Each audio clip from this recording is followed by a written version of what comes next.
It's hard 8. What's good, people? Y'all know what time it is. Time for me to deliver the truth for YouTube. Yeah, what's up? It's me, Hard 8 Times. The truth for YouTube. Your favorite commentator's favorite commentator. Yeah. What up, y'all? Yeah, man, part 3 is here. Part 3 is here.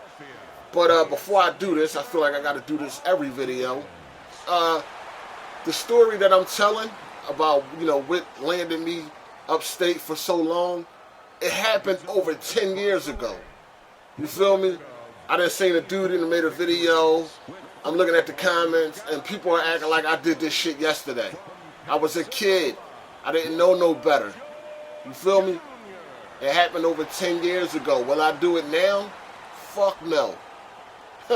So understand that. Stop leaving comments like the shit just happened yesterday. Like, oh, you're such a terrible person. You need to burn in hell and all that crazy shit, man. This shit happened a long time ago. I did the crime and I did the time. You feel what I'm saying? And so I'm not incriminating myself. They can't come back and lock me up. I already been found guilty. I already did the time. What I'm telling y'all, like I said, is public record. You feel me? So I don't need nobody to be like, oh, you shouldn't be telling this story. You can end up in jail. No, I can't. You feel me? I already did the motherfucking time. So let's get right into part 3. And hopefully somebody can learn from this shit, man. Real talk. Because this shit ain't no fucking joke. It ain't no motherfucking joke. But anyway, so I had a decision to make. Either I'm going to get my bail paid or I'm going to get a lawyer. Now, you think about it. Okay, you can get your bail paid, be on the street for the next year or so, if your public dickhead have enough juice that he can postpone it that long, which he probably won't. Probably can't. Or you can get a lawyer and have a better chance of not being sent upstate for a long ass time. And in this situation, you want to get a lawyer. When you dealing with drama like this, you have to get a lawyer. So when I was on the phone talking to my people, I told them, get me a lawyer. Fuck it, get me a lawyer and I'll just sit and we'll see what happens. But I'll be able to sleep better at night if I know I had a lawyer that's, dealing with my life, because that's what it is. So I told my peoples, get me a lawyer, and that's that. Went back to the cell. I'm in the holding cell with my co-defendant and some other dude. Mind you, the holding cell is built for one person. It's 3 of us in there. And we was in there for like 2 days before they actually transported us to the fucking county jail. State Road, CFCF. You know what I mean? That's the name of our county jail for the people that's not from Philly or the surrounding area. Now, finally get to CFCF and the receiving room is jam fucking packed. I'm talking about you got fucking dudes stuffed wall to wall like Chris Brown in that motherfucker. You feel me? It was jam packed. So they put us in a sweat box. You know what I mean? Now, mind you, it was like summertime. That wasn't summer. It was just, summer was just ending, but it was still hot. So when you was like in the open, in the receiving area, where all the COs and shit is at, they got the AC on. So you walk in, it's nice and cold and cool. But when they open up the door to that sweat box, you dig? The sweat box is made for like 5 people. It's 30 niggas in there. White boys, Ricans, black dudes, niggas stinking. Niggas been down there for days. When they open up that door to that sweat box, oh my God. Man, you talking about niggas stinking, dog? All I smelled was party mix. Niggas smell like cheese curl. Oh, that shit was crazy, man. That shit was crazy. You go in there, you ain't got nowhere to sit. Niggas stretched out on the floor. Motherfuckers laying on the floor, all under the benches. You know what I mean? Niggas back there laying where the toilet at. It stank, smell like piss.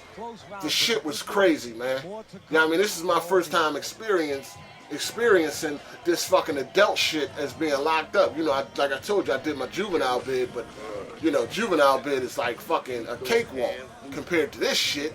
This the real deal. So I'm in the fucking sweat box. and there's nowhere to sit. Like I said, dudes laying across the floor. I'm hungry as shit. You know what I mean? And it's so packed that processing is taking forever.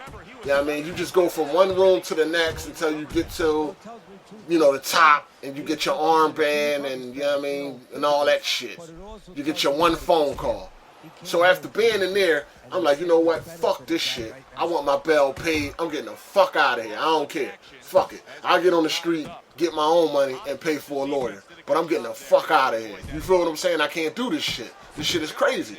You know what I mean? I just turned 18. You know what I mean? I was $160 soaking wet. And I looked like I was 14. You know what I'm saying? I looked the youngest shit. Like, that shit was crazy. Like, I had no business being in there. So when I finally made it to the top, which was like 2 days later, I got my phone call. I told my mom, yo, forget a lawyer, pay my bill. But it was too late. They already handled the lawyer, and she was telling me that he was going to come see me or whatever in the next couple days. So that was out the door. So now I'm stuck. I'm like, fuck. You know what I mean? I got to get the fuck out of here. Like, this shit is crazy. I can't do this shit. You know what I mean? I wasn't scared, but I was nervous because I'm about to get sent to general population, and I don't know what the fuck to expect. I know what I heard. You know what I mean? Motherfuckers getting stabbed. They stabbing motherfuckers in Jumar and all that shit. And for y'all don't know what Jumar is, it's like church for Muslims. You feel what I'm saying? Motherfuckers bumping their head, getting stabbed in their neck and all that. Nah. So, you know, I'm nervous. I don't know what to expect when I get the population. You know what I mean? I heard all the jail stories, you know, growing up. If you go into your cell and you got some motherfucking Little Debbie's or some cupcakes on your bed, you better not touch those motherfuckers, because if you eat them, that nigga gonna come back. If you ain't got them cakes, he gonna want that ass. You feel me? So I'm hearing all types of stories. So I don't know what the fuck to expect when I get, you know, up to population. So we go see the nurse, and they give you shots. They give you a TB shot. They give you a shot for tuberculosis and hepatitis C and all that shit to make sure you ain't got none of that. And you have to go to quarantine. Usually you're in quarantine for about a week. It's 24 hours a day. You're locked in. You don't come out for nothing. You feel me? You and your celly 24/7 in a cell. Wall to wall like Chris Brown. Nothing is going on. You don't even go out to eat. They bring you your food in a tray, slide that shit through the door. You feel me? Now, I was in quarantine for about 4 or 5 days. Didn't even sleep. I was sick to my fucking stomach, man. Being locked up, man, it's unexplainable, dog. It's unexplainable how that feeling. Trust me, man. You don't want to do it.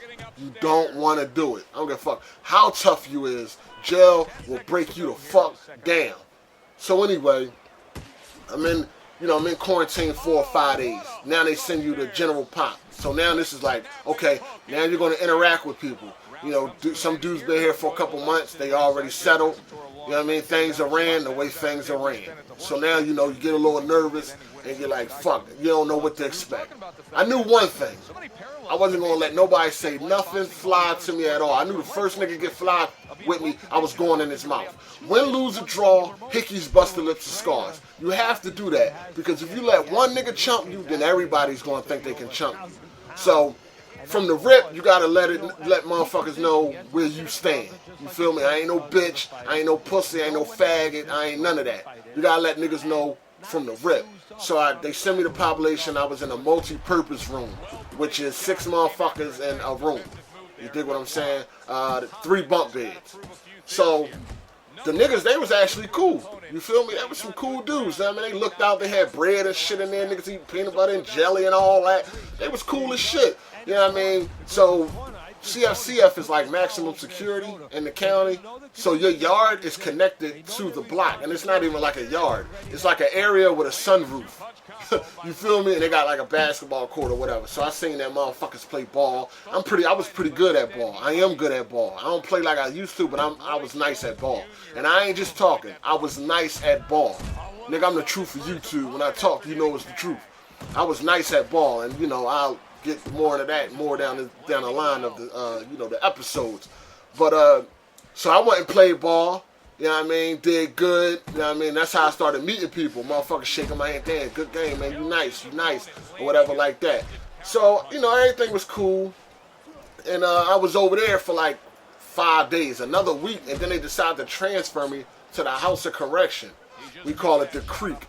It's another county, but it's like medium security, and it's right next to CFCF. State Road is lined up with like a bunch of fucking county jails in a row.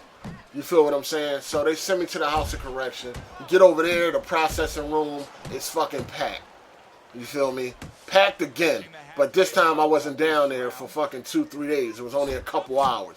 So I get over there, now this is a new environment. It's more open, and I have to adapt to these niggas now.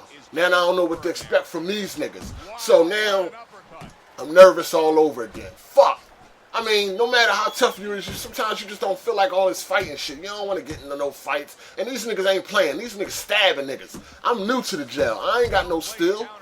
You feel me? I ain't got no whack. I ain't got no shank. I ain't got none of that. Niggas got all types of sharp shit. I ain't got none of that. I'm new. So I really don't want to get into nothing. Because you know if you beat a nigga up, he going to come back and stab you. Or some niggas, they not even fighting. They just going to poke you from the rip. You know what I mean? They sticking it in you from the rip. So, you know, I was in the receiving room. Then they, you know, a CO walked me to my block. Now the block, if you ever seen the Beanie Siegel album, The Truth, the cover, that's how the House of Correction block look. Matter of fact, that is the House of Correction block. I don't even know how you got that picture. But yeah, that's how the blocks look. Long ass blocks, look like a long ass alleyway with cells on each side. It's crazy. If you're at the back of the block, the COs can't see you because they all hang out at the front. Every now and then a CO will, you know, do a round, do a tour. But if you're at the back of the block, they can't see you at the front of the block. That's how long the blocks is. And everything is going down at the back of the block. That's where niggas fighting, niggas smoking, you know, niggas doing weed, whatever. Niggas, that's where it go down at the back of the block. So, I get on the block, I look down that block, I'm like, oh my fucking God, what the fuck is this? This shit is crazy. This is what I'm thinking, like, oh my God, I gotta get the fuck out of here. So, you know, the CO was up front, she was a female CO, the block was locked down, and she was like, yeah, let me walk you to my cell, to your cell. So, she, I forget her name, they called her Pie Face because she had a face like a pie or whatever like that. But she had a fat ass. You hear me? Damn, that bitch had some kick. So she walking down the block and I'm following her and I'm looking at that ass, but I'm also looking around, but I'm looking at that ass. So we get to my cell, you know what I mean? So you know she had to unlock it manually. The Creek is like an old jail. They don't have automatic doors. You have to unlock these cells with a key. You know what I mean? They don't just hit a switch and the door open up. You know what I mean? CFCF was like that, but the Creek is not. It's an old-ass dungeon type of fucking jail. You know what I'm saying? So she walked me to the cell, opened the door. It's dark in the cell. She walks in, because like as soon as you walk in, they got the light that you pull, the light that hangs from the ceiling with the string. So she walked in, turned on the light. Now when she turned on the light, the gayest faggot looked up I ever seen in my life at that time. Oh my God. When I say flaming, this nigga was on fire. This nigga was a super faggot. When I say, oh my God. When I say faggot, I mean faggot. This motherfucker had weave in his head. This nigga looked like a gay prince. Yo, this shit, oh my God, it was unbelievable. When this motherfucker, when the CO turned on that light and that motherfucker looked up, he was like, oh no you didn't, oh no you didn't put that young dude in here. I was like, oh, what the, like, I never seen no faggot like that at the time. You from young boy, I never seen no dude look like that. I was like, what the fuck is this? You feel me? I'm talking about gay. I'm talking about gay. I can't stress it enough, man. You just, yo, she laughing. The CO laughing because she think the shit funny. She knew what she was doing the whole time she was walking me down that motherfucking block. She knew what she was doing. So she comes back out. She laughing. He get up. Oh my God. She laughing. Then I'm telling her, I'm like, listen, I'm not going in there. She like, oh yes you are. You going in there or you going to the hole? I done heard bad things about the hole too. So I'm like, oh my God, I can't do no fucking hole. You know what I mean? I'm already losing my fucking mind as it is. You feel me? So I walked in, you know what I mean? I put my shit on a, you know, on the bed. They give you like a blanket, pillowcase, and all this, a rag and all this shit. And The fag, he got up and he's at the door talking to her. I guess he been there for a while, so he busting it up with her. I'm looking around. He got fucking high heels on the floor. Oh, man, this shit was crazy. It's 15 minutes. This your boy, man. Hard 8 times, man. Stay tuned for part 4, man. I'm telling you, this shit gets crazy. Stay tuned for part 4, man. This your boy, Hard 8 times. Deuces.